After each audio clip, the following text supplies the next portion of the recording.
Halo Sobat Ngomin, apa kabar? Seperti janjiku sekarang kita nggak usah banyak bacot, nggak usah banyak basa-basi. Kita mulai dengan undian giveaway-nya ya. Habis itu baru kita bahas update berita dan pembahasan berita. Oke, langsung saja. Aku sudah jelaskan teknisnya, jadi aku nggak akan jelaskan lagi. Tahap pertama undiannya adalah kita pilih mana video yang akan jadi dasar sebagai undian tahap kedua. Ini kebetulan aku sudah bikin daftarnya. Jeng jeng. Sekarang aku akan spin. Nanti begitu dapat pilihan videonya, kita menuju ke video yang bersangkutan. Ya, spin. Video manakah yang beruntung? Iya. Kiper-kiper ini menganggap strikernya tidak becus nyetak gol. Para kiper ajaib. Oke, sekarang kita masuk ke videonya. Kiper-kiper. Nah, ini dia. Kiper-kiper ini menganggap strikernya tidak becus. Ini sudah 2 bulan lalu aku bikin videonya. Seperti janjiku, semua video termasuk, semua komentar termasuk, komentar baru maupun lama. Oke, nah kita sudah dapat videonya. Yang kita perlukan adalah alamat dari video ini, jeng jeng, copy, kemudian kita akan masukkan ke random comment pickernya ya. Kita masukkan di sini. Oh, sebentar biar kelihatan. Masukkan di sini. Kemudian duplicate user di exclude biar adil. Kemudian solve sum 1 tambah 4 berapa saudara? 5. Sudah. Kita sekarang ambil komen-komen yang ada. Unique comments ada 26. Dan kita start raffle-nya ya. 3, 2, 1. Jeng jeng. Oke. Mariadi Neratsuri. Ini pemenangnya ya. Mariadi Nerasuri. Coba kita cari komennya Mariadi Nerasuri. Oke, ini dia. Jeng jeng, tak pin aja. Tak pin sekalian. Nah, itu tadi selamat buat pemenang undian giveaway-nya. Seperti yang aku bilang, hadiahnya silahkan pilih sendiri. Ini toko merchandise Ngomin di Ciptaloka. Silakan nanti kita komunikasi via DM Instagram aja ya. Kamu boleh pilih yang manapun, tidak peduli yang mahal, yang murah. Dan nanti ongkirnya juga aku yang nanggung. Tinggal kalau pilih baju, ukuran berapa, alamat di mana. Alright, sekarang kita bahas soal Inter Milan. Alamat tokonya juga udah ada di deskripsi video, tinggal cari aja di sana. Oke, yang pertama Lautaro Martinez. Dia bilang dia bangga dengan penampilan Inter saat pertandingan final. Kami menunjukkan kualitas kami kepada dunia gitu caranya. Pada dirimu melakukan blunder. Enggak sih blunder sebenarnya, apa sih? Ya, tahulah. Itu bola coba kalau dioper, tapi nasi sudah jadi bubur, nggak usahlah diributin. Dia bilang gini, Lautaro, kami memberi kesulitan untuk tim terkuat di dunia, gitu dia bilang. Tentu saja ada kekecewaan, ada rasa pahit yang harus ditelan, tapi kami harus bangga dengan apa yang telah kami lakukan dan kami telah menunjukkan kualitas kami kepada dunia. Kami harus bangga terhadap apa yang kami lakukan malam ini. Kami ingin membawa trofi ini pulang, tapi sayangnya kami gagal. So, ya, kami merasakan kesedihan malam ini. Oke, ini juga adalah komentar yang terkait dengan salah satu pandit jagoan di Indonesia yang bilang bukan Inter yang hebat, tapi ya memang City yang main di bawah standar. Nah, ini ada komentar menarik dari Lautaro. Dia menganalisa action yang terjadi di lapangan. Dia bilang gini, kiper mereka bahkan tidak tahu bagaimana dia menyelamatkan sundulan Lukaku. Tidak tahu dalam hal ini maksudnya kebetulan gitu loh, karena pas tangannya gini tahu-tahu kena gitu. Karena ya headernya Lukaku itu mengarah tepat ke arah kiper. Saya pikir mereka bermain di bawah standar yang biasa mereka mainkan. Karena kami memposisikan mereka pada posisi yang sulit. Tapi mereka lebih baik saat mengeksploitasi detail-detail tertentu dan itulah kenapa mereka menang. Nah, inilah yang aku bilang, kenapa City bisa bermain jelek? Karena Inter memberikan perlawanan yang sengit ketika mereka pegang bola. Inter dengan berani melakukan pressing dengan 2 pemain, bahkan kadang-kadang 3 pemain. Kenapa aku bilang dengan berani? Karena melakukan pressing dengan 3 pemain itu juga ada resikonya. Itu kalau bola, karena ini 1 pemain direbut oleh 3 pemain, berarti kalau dia bisa mengalirkan bola ke bagian lain dari lapangan, kan di sana otomatis akan ada kekurangan pemain karena di sini 3 yang pressing. Nah, ini yang dilakukan Inter, kapan melakukan pressing dengan jumlah pemain yang lebih, kapan melakukan duel, kapan hanya membayang-bayangi. Inter melakukannya dengan tepat. Ini yang membuat City sangat kesulitan. Kalau kalian perhatikan bagaimana duel-duel Dumfries dengan Grealish, kadang-kadang dibiarin aja sama pemain lain. Dumfries duel dengan Grealish biasanya, tapi di kesempatan lain itu bisa dikeroyok langsung Grealish. Nah, inilah pemain itu harus bisa memutuskan kapan mereka harus membantu, kapan mengamati dari jauh, karena ya kalau misalnya Dumfries bisa dilewati, otomatis ini akan terbuka banyak kemungkinan lain, bisa penetrasi, bisa cutting in ke kotak penalti, bisa mengoper ke pemain lain. Ini juga yang terjadi dengan duel-duel Di Marco dengan Bernardo Silva. Kalau aku nggak salah hitung, cuma sekali Di Marco kalah duel sama Silva, duel one on one ya. Itu bro. Kemudian yang kedua, Zhang. Wih, gila. Ini aku bilang kenapa aku sebenarnya suka sama Zhang, terlepas dari soal masalah dia nggak punya duit. Karena dia memiliki passion yang sangat kelihatan. Dia sampai berlinang air mata setelah Inter kalah lawan Manchester City. Kelihatan sekali memang dia passionnya itu bukan sekedar kayak, ya kalau dibilang itu kayak sultan-sultan Arab itu kan klub bola itu dipakai kayak mainan gitu loh. Karena mereka sudah bosan pamer supercar, bosan balap unta, bosan lah dengan beli pulau. Sekarang mereka mainannya tim sepak bola kayak gitu. Kayak Manchester City kemarin itu aku sempat baca bahwa cuma 2 kali ownernya City datang ke stadion untuk nonton Manchester City bermain. Sedangkan Zhang, kawan-kawan tahu sendiri, beberapa bulan terakhir itu hampir tiap pertandingan si Zhang nonton, bahkan ketika Inter main tandang. Itu sih, ya apa yang terbaik aja deh, entah dijual, entah dipertahankan. Kita lihat saja nanti. Kemudian ini ada yang menarik. Newspaper atau koran-koran Itali memberikan pujian terhadap 4 pemain Inter dan mengkritik pasangan striker Inter. Siapa saja yang dipuji? Ayo kita lihat. Nah, yang dipuji itu pertama Nicolo Barella, jelas saja ini pemain nggak berhenti-berhenti berlari. Kemudian kedua Di Marco.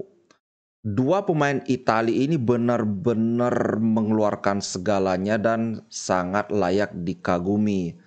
Cuman sayang ada beberapa finishing yang sangat kurang. Beberapa tembakan jarak jauh Barella yang metik kelapa. Kemudian sundulan Di Marco yang bikin kita nangis. Tapi di luar daripada itu, 2 pemain ini sangat luar biasa penampilannya. Nah, yang kemudian ada Brozovic. Jelas, Brozovic benar-benar mengontrol lini tengah Inter. Berapa kali Brozovic mematahkan serangan dari City. Kemudian Gundogan juga beberapa kali kalah duel sama Brozovic. Ini bikin aku mikir, Brozovic masih benar-benar salah satu gelandang bertahan terbaik di Eropa saat ini. Dan satu lagi adalah Acerbi. Aku baru saja posting soal Acerbi sama Haaland. Gila guys, Acerbi kakek-kakek 35 tahun bisa ngebungkus Haaland. Ini beda dengan Rudigernya Real Madrid yang dia ngebungkus Haaland joinan sama Alaba. Acerbi enggak, dia benar-benar sendiri ngebungkus Haaland. Cuma 1 kali tapi Haaland sempat lolos. Coba dihalangi oleh Bastoni tembakan pertama tapi bisa digagalkan oleh Onana. Itu aja dia kalah sama Haaland. Sisanya luar biasa. Ini 4 pemain yang memang penampilannya sangat istimewa. Aku setuju banget ini. Next, Inter Milan sangat emosional, terutama goalkeepernya Onana. Tapi dia memberikan pesan yang sangat menyentuh. Kami menyentuh hati para Interisti, dia bilang gitu. Kami telah menunjukkan bahwa dalam hidup tidak ada yang mustahil. Tidak peduli seberapa sulit itu terlihat, tapi selalu layak untuk dipertarungkan, worth fighting for. Kalau di bahasa Indonesia, layak dipertaruhkan kayak gitu. Dan satu-satunya pertarungan yang kita layak merasa sebagai pecundang adalah pertarungan yang ditinggalkan. Maksudnya walaupun kita kalah itu kita tetap harus bangga karena kita sudah mengeluarkan segalanya di lapangan. Tidak layak kita merasa wah kita ini pecundang. No. Kecuali kalau kita lari dari sebuah pertarungan, barulah itu yang namanya pecundang. Itu maksudnya si Onana. Kemudian next, Kessie nih, aduh Inter masih aja aku nggak ngerti kenapa Inter kok ngebet banget pingin Kessie. Mungkin ini belajar dari Hakan, ngambil satu pemain dari Milan, Hakan, wah kok bagus banget, ya udah kita ambil Kessie lagi.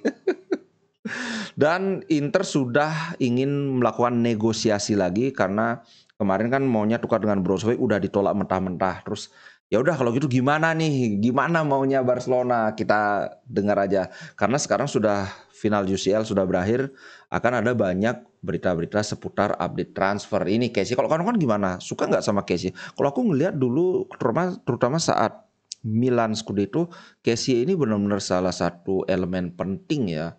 Kita lihat saja apakah kita bisa berhasil mendapatkan Kessie atau tidak. Kemudian Zhang berbicara tentang Lukaku. Aku kan sempat bilang bahwa kalau aku sih sebaiknya nggak usah diperpanjang Lukaku karena jelas kalau kita lihat Serie A ya, saat ini Lukaku salah satu striker terbaik. Cuman kok kayaknya kemahalan gitu loh. Cuma minjem aja segitu ngabisin duit. Kecuali kalau kita dikasih diskon, kemudian Lukaku juga bersedia gajinya dipotong, ya udah. Dan Zhang berbicara bahwa kami akan berbicara dengan Chelsea tentang Lukaku. Berarti Inter belum menyerah untuk mendapatkan Lukaku. Dan satu hal yang bikin Lukaku itu disukai adalah dia itu adalah salah satu yang megang ruang ganti Inter. Lukaku dulu kan aku pernah bilang udah berapa ya tahun lalu bahwa Lukaku itu adalah calon kuat kapten Inter. Seandainya saja dia nggak loncat pagar ke Chelsea waktu itu. Tapi kita lihat aja nanti. Kalau aku sih nggak usah terlalu ngotot. Nah kemudian selain memuji 4 pemain Inter itu, media-media Italia juga banyak yang memuji Simone Inzaghi. Sama ini media ngikut-ngikut aku. Aku kan bilang, wah pokoknya pertahankan Inzaghi gimana pun caranya. Dan di sini kelihatan Inzaghi diberikan applause karena berhasil menjinakkan Manchester City-nya Guardiola, gila. Ini aku udah ngerti lagi dah. Udah kalah tapi dipuji-puji setinggi langit. Karena gini, terus terang aja nih. Aku berpikir bahwa Inzaghi sangat layak mendapatkan pujian karena Manchester City sebelum ketemu Inter itu semua bilang City adalah tim terkuat di dunia saat ini. Madrid yang DNA Eropa segala macam itu dihajar 4-0. Dan itu sebenarnya bisa 5-6-0 waktu itu. Itu benar-benar kelihatan beda kelas. Tapi lawan Inter, City benar-benar kayak tim yang tidak sehebat itu gitu loh. Nah, menurutku dengan kondisi yang Inter benar-benar kalah di segala lini secara kualitas individu, pihak yang paling layak dipuji ya jelas Simone Inzaghi. Walaupun taktiknya gitu-gitu aja 3-5-2, tapi kalau kawan-kawan ngerti bola, ngerti taktik, kawan-kawan akan bisa melihat bagaimana Inter lawan Milan, Inter lawan Juve, dan Inter lawan City itu semua pendekatannya berbeda. Ketinggian garis pertahanan Inter berbeda, pergerakan Brozovic berbeda, banyak sekali detail-detail yang ya mungkin orang awam itu nggak akan sadar. Makanya aku setuju banget Inzaghi layak diberikan pujian. Dan hebatnya adalah ada 2 pemain Inter yang masuk Team of the Season UCL. Jeng jeng, ini dia. Oke. Yang pertama itu adalah Di Marco karena ini pakai 4-3-3, Di Marco di left back dan Bastoni di center back kiri. Kemudian ada Haaland, jelas lah, masa top scorer nggak masuk. Kemudian Silva, walaupun golnya nggak terlalu banyak, tapi menurutku Silva sangat layak. Vinicius, Vinicius gimana ya? Ya oke lah, Vinicius memang sebelum ketemu City, Vinicius sangat bagus. Aku ya setuju Vinicius. Kemudian De Bruyne jelas, Rodri jelas, Stones.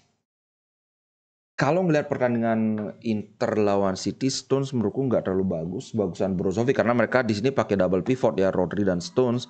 Cuman karena Brozovic di fase-fase awal Liga Champions kan dia banyak nggak bermain karena sempat cedera. Jadi mungkin ini yang bikin Brozovic nggak masuk. Kemudian di kanan Kyle Walker, setuju banget. Ini yang aku bilang Walker ini right back terbaik Liga Premier dan mungkin di dunia ya saat ini. Cuman yang aku agak nggak setuju adalah ini, Courtois. Kita sama-sama tahu Courtois itu saat ini mungkin salah satu kiper terbaik dunia bersama Neuer dengan juga Ter Stegen. Siapa lagi ya? Kayaknya itu aja yang... Oh ya, Ederson tentu saja. Tapi aku ngeliat Onana lebih layak masuk Team of the Season. Kenapa? Pertama, Onana mencapai final dibandingkan dengan Courtois, dia mandek kan.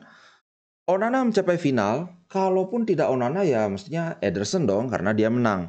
Tapi kalau kita mengadu antara Courtois dengan Onana, mestinya Onana. Satu yang paling hebat adalah Onana adalah kiper yang paling banyak melakukan penyelamatan di Liga Champions. Jadi walaupun bukan Onana yang jumlah kebobolannya paling sedikit, tapi ini kan kalau yang namanya lini pertahanan itu ada juga kerja back, ada juga kerja gelandang bertahan kan. Tapi kalau kita melihat hanya aksi individunya dia saja, dia yang paling banyak melakukan penyelamatan. Itu satu. Kedua, dia juga yang paling banyak punya koleksi clean sheet. Clean sheet itu artinya tidak kebobolan sama sekali dalam satu pertandingan. Kalau nggak salah ini 8 clean sheet kemarin.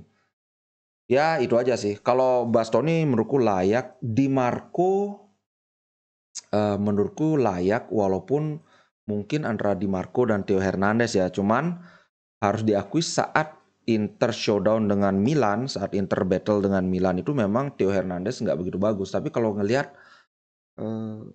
nggak tahu lah, Di Marco aku menurutku layak. Roma kemarin dia mainnya bagus banget Di Marco di final itu dengan koleksi gol dan asisnya juga dia yang cukup banyak. Menurutku ya udahlah layak. Di Marco hebat. Bastoni mantap. Ini katanya Pep Guardiola sangat ngebet dengan Bastoni. Dan sebenarnya Pep Guardiola juga ngebet dengan Onana, cuma kiper mereka Ederson ini kan masih prime time-nya, jadi dia nggak terlalu ngebet lah pingin datengin Onana. Oke, terakhir aku mau, bukan terakhir, masih ada dua lagi. Pertama Barella. Barella ini menyampaikan pesan yang sangat bagus terhadap Inter dan fans-fans Inter. Aku bacakan. Ho sempre pensa. Gak usah. Ini bahasa Italia aku nggak ngerti. Tapi ini ada terjemahannya dalam bahasa Inggris. Aku terjemahkan yang ini aja ya. Dia bilang gini. Aku selalu berpikir bahwa menang itu adalah sebuah kejayaan. Dan kalah itu adalah sebuah kegagalan. Tapi dalam tahun-tahun belakangan ini, kalian mengajarkanku bahwa ada yang lebih dari itu. Kemudian ada kebanggaan dan di atas itu semua ada cinta yang kalian tunjukkan pada kami selama ini. Dia bilang gitu. Locker room diisi oleh pria-pria yang bekerja keras dan maksimal untuk mengembalikan Inter ke tempat di mana kita mestinya berada. Dan aku bisa meyakinkan kalian bahwa kami telah mencucurkan darah, keringat, dan air mata untuk seragam ini. Oh, pinter ya dia ngomong ya, ini pesepak bola apa pujangga ini. Dia juga melanjutkan, ada kemenangan yang memberikan kita sangat banyak perasaan positif yang akan kami bawa atau kita bawa selamanya. Ada juga kekalahan pahit dan sangat sulit untuk dirasakan, tapi di suatu titik ini menginspirasi dengan caranya sendiri untuk kami melakukan hal yang lebih besar lagi. Dan untuk alasan ini, medali perak ini akan disimpan erat bersama dengan kemenangan-kemenangan dan tidak disembunyikan di sebuah pojok. Terima kasih untuk semua orang atas perjalanan yang fantastis ini. Kayak pujangga, Pak. Aku terjemahin semua karena aku suka kata-kata dia ini. Entah dia yang bikin sendiri atau tim ininya atau tim medsosnya dia yang bikinin apa atau konsultasi sama ChatGPT. Gak tahu juga. Nah, yang terakhir soal ini sebelum kita akhiri, Achraf Hakimi. Ini ada berita yang sebenarnya sudah agak kemarin ini, apa 2 hari yang lalu agak malam ini. Achraf Hakimi katanya nge-push untuk bisa balik ke Inter. Ini dilaporkan oleh majalah Libero namanya, kemudian dilaporkan kembali oleh FC Internews. Nah, Hakimi ingin meninggalkan PSG dan kembali ke Inter Milan. Sedang diadakan pembicaraan dengan agennya, dan pada saat pertandingan lawan apa, aku lupa, ada yang ngasih tahu, "Bang, itu kok Marotta lama banget ngomong sama presidennya PSG." Nah, kemungkinan ini yang diomongkannya adalah gimana nih, bisa nggak kami ambil lagi PSG? Kok PSG, kita ambil lagi Hakimi. Cuman kayaknya ini sih agak sulit ya. Kenapa sulit? Karena Hakimi ini mahal. Kita jualnya tuh 60-an berapa gitu. Kemudian kontraknya masih 3 musim. Gajinya juga mahal. Kalaupun somehow ada keajaiban dikasih murah, karena anggaplah 60 untuk 5 musim sudah dijalani 2 musim, berarti sisa berapa? Sisa 30-an juta lah. Oke, ambil. Gajinya gimana? Mau nggak Hakimi gajinya diturunin lumayan signifikan? Nah, kalau Hakimi balik ya mau nggak mau Dumfries pasti cabut. Itu aja sih guys. Aku masih tetap dengan pendapatku bahwa ini kecil banget kemungkinannya.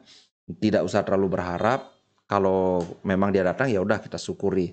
Alright, itu aja untuk konten kali ini. Terima kasih banyak buat yang nonton, buat yang subscribe, bahkan ada yang ngirim super thanks nyawer dari YouTube. Kalau kawan-kawan nggak tahu, ternyata bisa langsung nyawer dari YouTube. Terima kasih banyak. Sampai jumpa di konten berikutnya. Ciao. Inter Milan di dadaku, biru hitam warna darahku. Level winnernya Itali, tidak pernah degradasi. Inter Milan kebanggaanku.